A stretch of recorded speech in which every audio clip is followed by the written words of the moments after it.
श्री सीतारामचंद्राभ्यां नमः। नमो जनभाषायै संस्कृताय।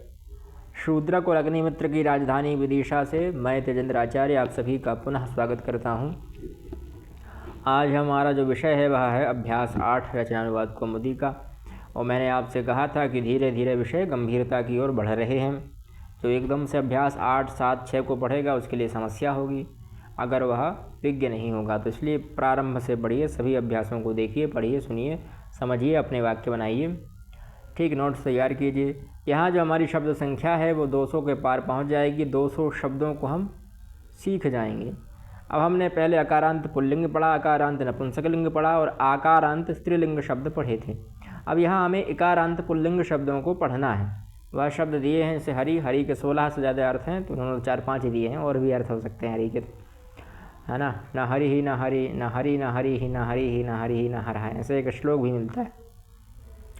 कवि शब्द का अर्थ जानते ही हैं। कवि ही, यति ही, भूपति ही, सेनापति ही, प्रजापति ही, रवि ही, कपि ही, मुनि ही, अग्नि ही, गिरि ही, मरीचि ही। और कुछ पुल्लिंग के शब्द दिए हैं जैसे मेघः, दंडः, कंदुकः, अकारांत पुल्लिंग शब्द हैं ये। कुछ धातुएँ दी हैं। दह जलाने अर्थ में, ज्वल खुद जलने अर्थ में, है ना। जलना जलाने में अंतर है। ठीक, दह और ज्वल। तप तपस्या करने अर्थ में, चल चलने अर्थ में, वृष धातु वरसने अर्थ में, गई धातु गाने अर्थ में। सह साकम सार्धम समम 4 अव्यय शब्द दिए हैं। इन चारों का एक ही अर्थ है, साथ। और इन चारों के साथ में एक ही विभक्ति लगती है, वो है तृतीया विभक्ति। जैसे रामेण सह सीता वनम गच्छति, राम के साथ सीता वन को जाती हैं।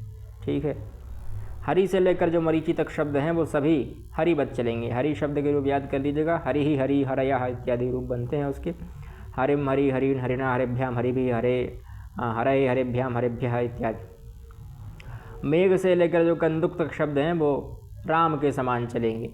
दाह से लेकर गई तक जो शब्द धातु रूप हैं वो सब भवतिवत चलेंगे। ठीक, थोड़ा बहुत अंतर तो आएगा ही।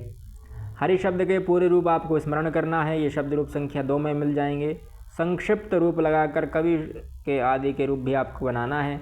सभी इकारांत पुल्लिंग शब्द जो हैं वो हरिवत ही चलते हैं। ठीक है। एक पति शब्द है, वो थोड़ा विचित्र चलता है, बस उसमें समास नहीं होना चाहिए। यदि हम यहाँ समास कर दें रमापति तो यह हरि के समान चलेगा, पर यदि हम इसमें समास नहीं करेंगे तो ये मति के समान चलेगा। ठीक, एक पति शब्द है, थोड़ा भिन्न। और नियम 16 इन शब्दों में लगेगा, रवि, हरि, गिरि इत्यादि में।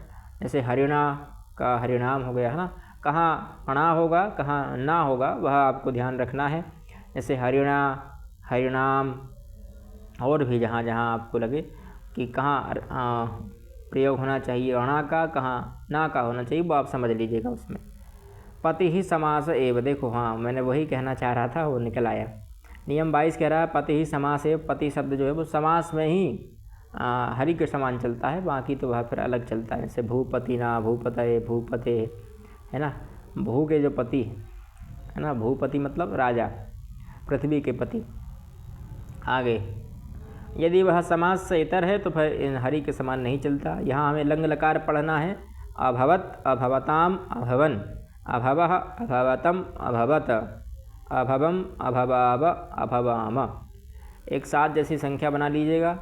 ये 7 जैसी संख्या आप समझ पा रहे होंगे। ये एक चिन्ह है कि कहाँ कहाँ हलंत वाले शब्द हैं, है ना।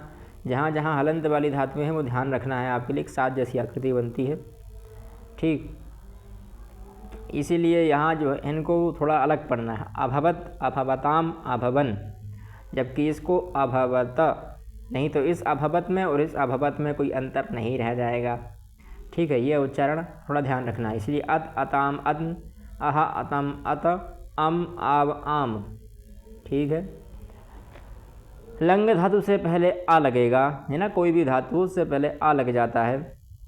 जैसे आपठत, आलिखत, अदाहत, अज्वलत, अतपत, अचरत, अवर्षत, अगायत। यदि धातु का प्रथम अक्षर स्वर होगा तो छोटा आ प्लस छोटा आ बराबर बड़ा आ हो जाएगा, यानी वृद्धि हो जाएगी। जैसे इश का ऐच्छत रूप बन गया, आ का आगम रूप बन गया, है ना। आगम में भी आ लगा है तो वो आगम बन गया। अस का आसीत, ठीक है, बड़ा आ हो गया।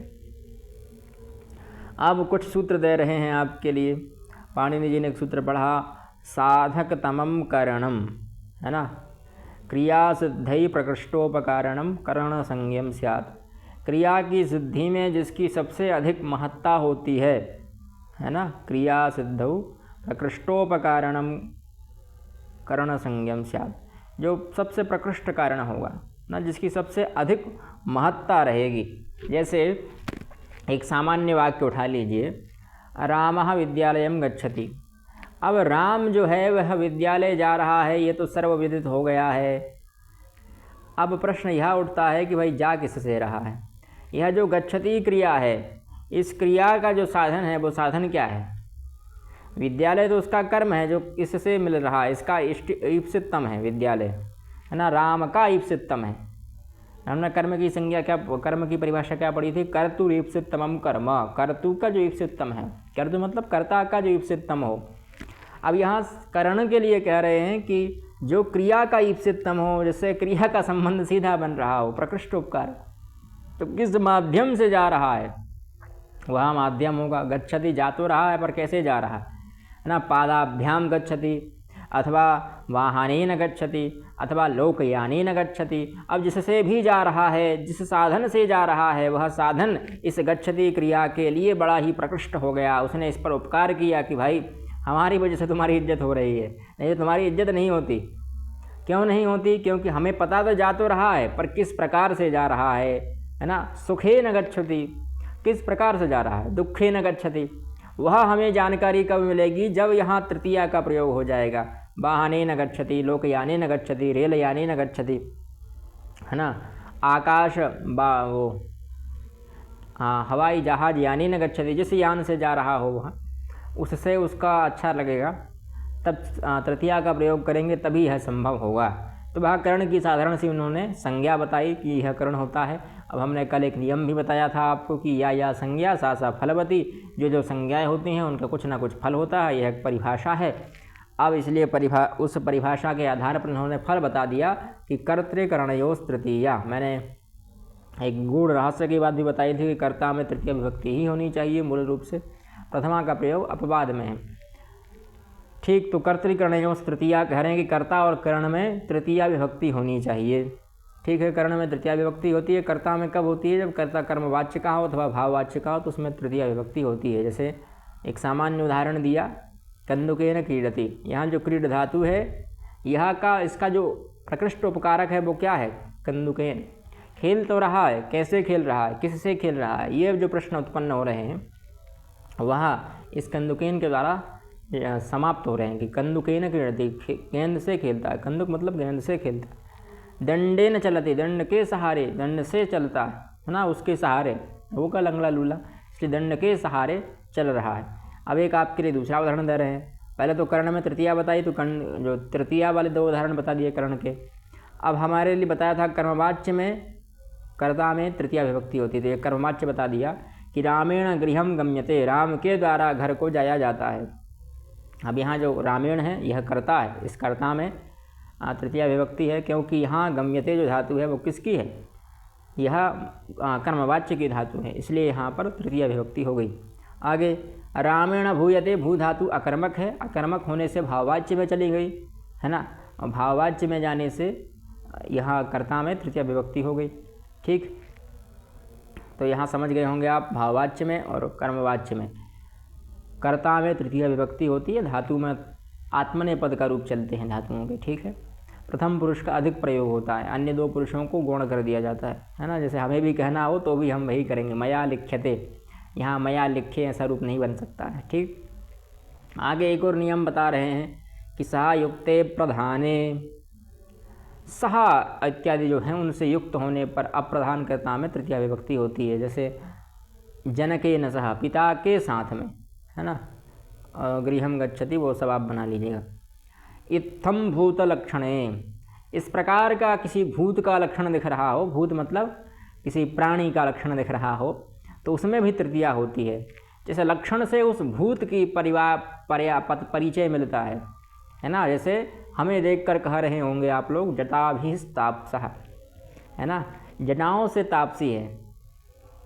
हमारे जो शमश्रु है, शमश्रु मतलब होता है दाढ़ी, है ना, जटाएँ तो नहीं है खैर, तो आप कह सकते हैं श्मश्रु भी तापसा, ये जटाओं से ना होकर दाढ़ी से तापसी है ना, तापसी प्रवृत्ति के हैं। तो ऐसा जब कोई किसी की पहचान बन जाती है ना किसी वस्तु के द्वारा, है ना, तो वहाँ भी तृतीया विभक्ति होती है। जैसे जटा भी यति, जटा से सन्यासी, उससे ज्ञात हो रहा है, उसका परिचय मिल रहा है। लंबी लंबी जटाएँ होंगी तो सामान्य तौर पर हम अंदाज़ा लगा लेते हैं कि यह तापसी ही होगा। हेतु, है ना, यह थोड़ा और कठिन विषय है। हेतु इसमें थोड़ा और आपको अध्ययन करना है, इसके साथ में और विभक्तियाँ भी लग जाती हैं कभी कभी। जब किसी कारण से कोई व्यक्ति कहीं रहता है ना, तो वहाँ पर भी तृतीया विभक्ति का ही प्रयोग होता है। जैसे अध्ययनेन बसति, है ना, भोजनेन बसति, किसी भोजन के लिए वहाँ रहता है ना, भोजनेन गच्छति, भोजन के लिए वहाँ जाता है। तो वहाँ पर जिस कारण से उसका, जिस हेतु से वह रह रहा है, जिस हेतु के लिए वहाँ वह कार्य कर रहा है, उसमें भी तृतीया विभक्ति होती है। और विभक्तियाँ भी आगे आएंगी, आप पढ़ते रहिएगा। अब हम अभ्यास कर लेते हैं। उसने पढ़ा, तो यहाँ सह अपठत, है ना, यहाँ अपठत क्रिया क्या हुई, भूतकाल की हुई। सह मतलब वह, आप सभी लोग परिचित हैं ही। तूने लिखा, त्वम अलिखा, ये तूने का हो गया त्वम, और अलिखा, लिखा मतलब अलिखा। मैंने कहा अहम अवदम भूपतिना सह सेनापति चरति, राजा के साथ सेनापति जाता है, चलता है। चर धातु चलने अर्थ में है। यतिना सार्धम कवि ही गायति, यति के साथ में कवि गाता है। यहाँ चा का प्रयोग नहीं होगा, यह अप्रधान करता है, ठीक है, ये दोनों मुख्य कर्ता नहीं है, यह अप्रधान कर्ता में आ जाता है। मुनि ही सत्येन लोकम जयति, अब यहाँ सत्य जो है वह करण है कि मुनि जो हैं, महान लोग जो हैं, वह सत्य के द्वारा लोक पर जय प्राप्त करते हैं, है ना। एक वो श्लोक भी है कि धर्मो जयति ना धर्मः और सत्यम जयति ना नृतम, सत्य की विजय होती है, अनृत की विजय नहीं होती। अनृत मतलब झूठ। रवि ही मरीचि ही अतपत, जो रवि है वह मरीचिकाओं से, मतलब उसकी जो किरणें हैं उन किरणों से हमें तपाता है ना। अग्नि ही ग्रामम अदहत, अग्नि ने ग्राम को जला दिया। अग्नि ही जलती, अग्नि जलती है। गिरिम निकषा कपयः चरन्ति, गिरि के समीप, निकषा समया का आपने पहले पढ़ा था द्वितीय विभक्ति में, समय समीप अर्थ होता है।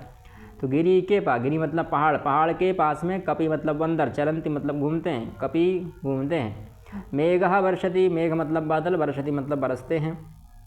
प्रजापति ही लोकम करोति, भगवान ब्रह्मा, प्रजापति ब्रह्मा लोकों का निर्माण करते हैं, ठीक है।